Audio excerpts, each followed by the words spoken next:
Hi, social studies teachers. My name is Kelly and I am going to walk you through how to use our social studies unit plans. Unit plans can be found on your grade level social studies website or from your PLC leader.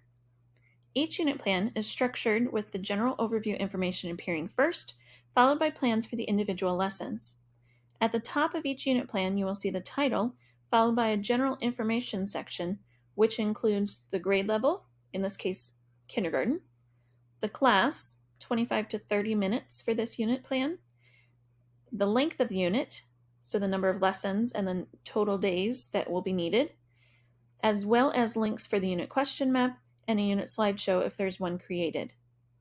Following that, you will see a section for the sequence, explaining when the unit is to be taught during the year. Following the sequence is a unit overview, which gives the general information about the content or topics covered within the unit. Following the general information section is a unit standards and learning targets section.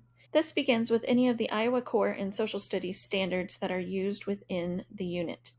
If there's a standard that is highlighted, it represents a certain content area. For example, the green highlight represents geography standards, and the purple represents the history standards.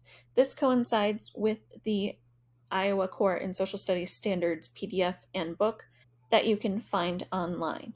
Following social studies standards are places for any ELA standards that might go along with the unit.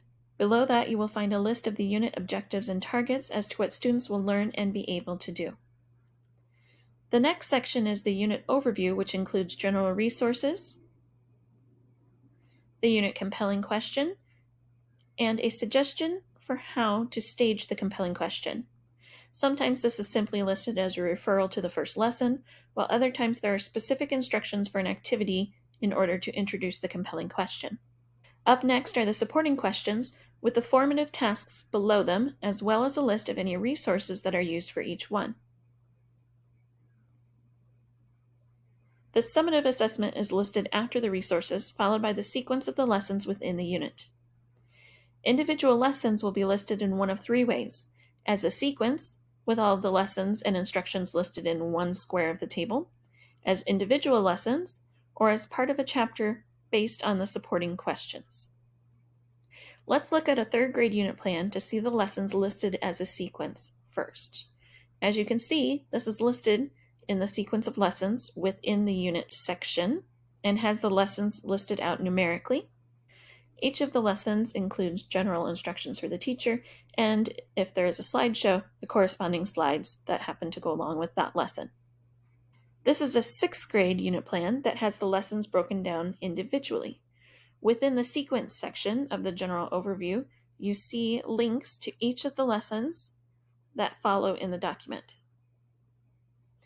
Each lesson has its own section of general information with the title, length, resources, compelling and supporting questions, general overview, any standards included, and the lesson objectives and targets.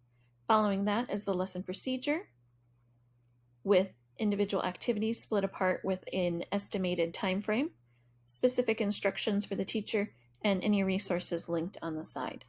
Each lesson ends with either a formative assessment or a summative assessment if it is at the end of a unit. In our kindergarten unit, we can see that our sequence of lessons are divided into chapters, one for each supporting question. These chapters are linked to other sections within the document. Within the chapter, we see the same types of items that we saw in the sixth grade lesson, with the title, compelling and supporting questions, lesson overview, standards, and learning targets listed prior to the lesson procedure. The chapter then lists out the lessons in numerical order, includes any slides, teacher instructions, and resources, and has a general time frame listed typically by day rather than by minutes like in the sixth grade lesson plan. Each of these chapters will end with a formative assessment, except for, of course, the final chapter, which will end with a summative assessment. Thank you for watching this video about how to use our social studies unit plans. Be sure to watch the video about using the question map and the video about compelling and supporting questions for more information about how these items work together within a unit.